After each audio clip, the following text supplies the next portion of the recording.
எல்லோருக்கும் வணக்கம். Welcome to India temple tour channel. நான் உங்கள் கணேஷ் பேசுகிறேன். நம்ம சேனலில் பழமையான தலங்களும் அதனுடைய வரலாற்று செய்திகளையும் பார்த்துக்கிட்டு வரோம். அந்த வகையில் இந்த வாரம் நம்ம பார்க்க போகிறது தேவார பாடல் பெற்ற சிவத்தலங்களில் 199வது தலமாகவும், தேவாரம் பாடல் பெற்ற காவேரி தென்கரை தலங்களில் 82வது தலமாகவும், சப்த விடங்க தலங்களில் ஒன்றாகவும், அதிபத்த நாயனாரின் அவதாரம் மற்றும் முக்தி தலமாகவும், அழுகுனி சித்தரின் ஜீவசமாதி உள்ள தலமாகவும், தாயார் நீலாயதாட்சி திருமணத்திற்கு முன் உள்ள கன்னியாக காட்சி தரும் தலமாகவும் விளங்குகிற ஸ்ரீ காயா ரோகணேஸ்வரர் கோயில் நாகப்பட்டினம். இந்த கோயிலை பற்றி தான் பார்க்க போகிறேன். இந்த கோயிலை பார்க்குறதுக்கு முன்னாடி என்னுடைய சேனலை இதுவரையும் சப்ஸ்கிரைப் பண்ணாதுங்க, கொஞ்சம் சப்ஸ்கிரைப் பண்ணிடுங்க. 350க்கும் மேற்பட்ட கோயில்களை பற்றி போட்டிருக்கிறேன். நீங்கள் பிளேஸ்ட் லிஸ்ட்டில் போய் பார்த்தீங்கன்னா தெரியும். வாங்க இப்போ கோயிலை பற்றி பார்க்கலாம். கோயில் நுழைவு வாயிலானது ஒரு முற்று பெறாத கோபுரத்தை போல் உள்ளது. அதனை கடந்து நாம் இப்போ உள்ளே சென்றோம்னா அழகான நாகாபரண விநாயகர் கோயில் இருக்குது. இங்கே விநாயகர் நாகத்தை ஆபரணமாக சூடி தலையில் இன்னொரு நாகத்தை கொடையாக பிடிச்சிருக்கிறாரு. அவரை வணங்கிட்டு நாம் நேராக ஏழுநிலை ராஜகோபுரத்தை நோக்கி போவோம். ராஜகோபுரத்துக்கு முன் சுதை வடிவில் மிகப்பெரிய நந்தி மண்டபம், நந்தி மண்டபத்தில் இருக்குது. பிறகு 5 நிலை ராஜகோபுரத்தை கடந்து நாம் உள்ளே சென்றால் ராஜதானி மண்டபம் உள்ளது. மண்டபத்திற்கு முன்னர் கொடிக்கம்பம், பலிபீடம் மற்றும் நந்தி உள்ளது. பின்னர் நாம் கருவறை நோக்கி செல்வோம். கருவறையில் இறைவன் சற்று பெரிய லிங்கமூர்த்தியாக காட்சி தருகிறார். சிவன் மற்றும் அம்பாள் திருமண கோலத்தில் பின்புறம் காட்சி தருகிறார்கள். கருவறை கோஷ்ட மூர்த்தங்களாக தட்சிணாமூர்த்தி, லிங்கோத்பவர், பிரம்மா, துர்க்கை, அர்த்தநாரீஸ்வரர், பிச்சாண்டவர் ஆகியோர் இருக்கிறார்கள். மூலவர் சன்னதிக்கு அருகில் நடராஜ சன்னதி உள்ளது. இவர் சுந்தர விடங்கர் என்று அழைக்கப்படுகிறார். இவரது நடனம் பாராவாரதரங்க நடனம் ஆகும். இந்தியன் பூஜித்து வந்த 7 சிறிய சிவலிங்கங்களை முசுகுந்த சக்கரவர்த்தி 7 தலங்களில் பிரதிஷ்டை செய்தார். இவை சத்த விடங்க தலங்கள் எனப்படுகின்றன. அதில் இந்த ஆலயமும் ஒன்றும். விடங்க என்பதற்கு உளியால் செதுக்கப்படாதது என்று பொருள். கோமேதகத்தால் செய்யப்பட்டதாக இந்த லிங்கம் இருக்கிறது. இத்தலமானது 7வது விடங்க தலமாகும். உள்பிரகாரத்தில் சூரியன், 63 நாயன்மார்கள், மாவடி பிள்ளையார், வெண்ணை பிரான், அருணாச்சலேஸ்வரர், பைரவர், கஜலட்சுமி, நவகிரகங்கள், சனீஸ்வரன், நவகிரகங்கள் அனைவரும் 3 வரிசைகளில் மூளைவரை பார்த்து உள்ளார்கள். வெளியே வந்தால் தெற்கு நோக்கி அன்னை நீலாயதாட்சி காட்சி தருகிறார். இவள் திருமணத்திற்கு முன் உள்ள கன்னி பருவத்தில் உள்ளார். இங்கு வீற்றிருக்கும் அம்மன் கடல் போல் அருள்பவர்.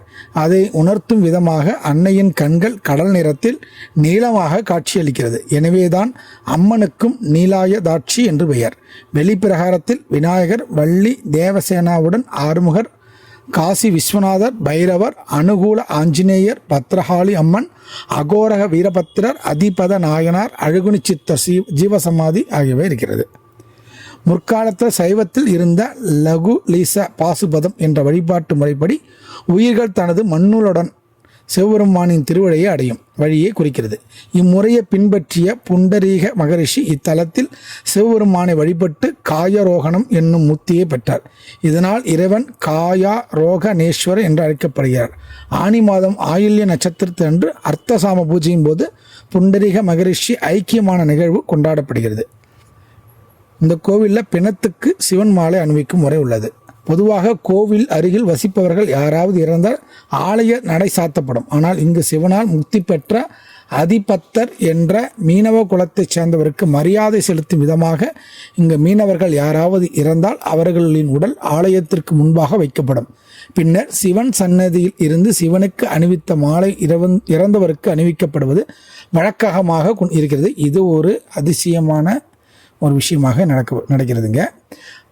அதிபத்த நாயனார் அவதார தலமாகவும் இத்தலம் விளங்குகிறது. 63 நாயனர் ஒருவரான அதிபத்த நாயனார் பிறந்த மற்றும் முக்தி அடைந்த தலமாக இந்த தலம் விளங்குகிறது.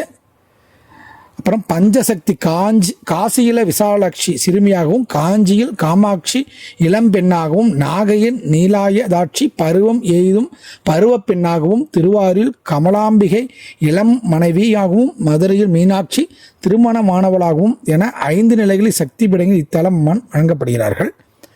அழுகுனி சித்தர் ஜீவசமாதி இந்த இடத்துல தான் இருக்குது. கோரக்க சித்தரின் சீடரான அழுகுனி சித்தர் முக்தி வேண்டி அழுது அடம்பிடித்து அம்மனிடம் முக்தி பெற்று அவரது ஜீவ சமாதி இக்கோயில் வெளி பிரகாரத்தில் அமைந்துள்ளது. வைகாசி, விசாகம் மற்றும் பௌர்ணமி நாட்களில் இங்கிருந்து சிறப்பு பூஜைகள் நடைபெறுகிறது. தசரதை இங்கே உள்ள சனி பகவானை வணங்கியிருக்காரு அவர். சுந்தரர் இங்கே வைரம், முத்து, பட்டு சேலை, ஜவ்வாது, சந்தனம் ஆகியவற்றை கேட்டு பதிகம் பாடியுள்ளார். சர்வ தீர்த்தம் என்னும் புண்டரீக தீர்த்தம் கோவிலின் மேற்கிலும், சிவகங்கை என்னும் தேவ தீர்த்தம் முக்தி மண்டபத்தருகிலும், தேவன் நதியாகிய உப்பாறு ஊருக்கு மேற்கிலும் உள்ளன. கடலும் சிறந்த தீர்த்தமாவதால் விசேஷ நாட்களில் இதில் நீராடுவது சிறப்புடையதாக கருதப்படுகிறது. புஷ்கனி தீர்த்தங்களில்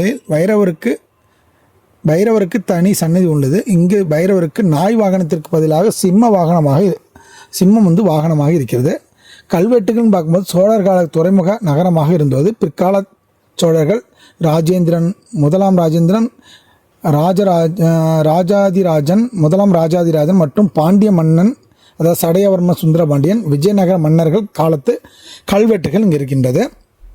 முதலாம் ராஜேந்திர சோழன் காலத்தில் அர்த்தநாரீஸ்வரர் சிலை நிறுவப்பட்டதையும் தங்க தானங்கள் அளிக்கப்பட்டதையும் கல்வெட்டுகள் குறிக்கின்றன. இந்த கோயிலானது காலை 6 மணி முதல் மதியம் 12 மணி வரையிலும், மாலை 5 மணி முதல் இரவு 9 மணி வரையும் திறந்திருக்கும். இந்த கோயிலுக்கு எப்படி போகணும் அப்படின்னா, சென்னையிலேருந்து நாகப்பட்டினத்துக்கு நிறைய பேருந்துகள் மற்றும் ரயில் வசதிகள் இருக்கிறது. பேருந்து நிலையத்திலிருந்து சுமார் 1 கிலோமீட்டர் தொலைவில் இந்த கோயில் அமைஞ்சிருக்கு. இந்த கோயிலுக்கு அருகிலே பார்த்தீங்கன்னா சுந்தரராஜ பெருமாள் கோயில் நாகப்பட்டினத்தில் 108 திவ்ய தேசத்தில் ஒன்று அந்த கோயில் இருக்குது. அப்புறம் பார்வதீஸ்வரர் கோயில் திருத்தலச்சேரி காரைக்கால் பக்கத்தில் காரைக்காலில், அது ஒரு பாடல்பட்ட ஸ்தலம். யாழ்முறிநாதர் கோயில் தருமபுரம், அதுவும் காரைக்காலில் இருக்குது, அது பாடல்பட்ட ஸ்தலம். அப்புறம் தர்ப்பணேஸ்வரர் கோயில் காரைக்கால், அது சனி கோயில்னு எல்லாரும் சொல்லுவீங்க இல்லையா, அந்த கோயிலும் இங்கே எல்லாமே அருகருகிலே இருக்குது. எல்லாமே ஒரு நாள் ஃபுல்லாகவே பார்த்துடலாம், கவர் பண்ணிடலாம். மிகவும் பழமையான புகழ்பெற்ற சிறப்புடைய ஒரு மிக அற்புதமான ஒரு கோயில் தான் இந்த நாகப்பட்டினத்தில் அமைஞ்சிருக்கிற கோயில். நீங்கள் கண்டிப்பாக இந்த பக்கம் ஒரு டூர் போட்டு போய் பாருங்கள்.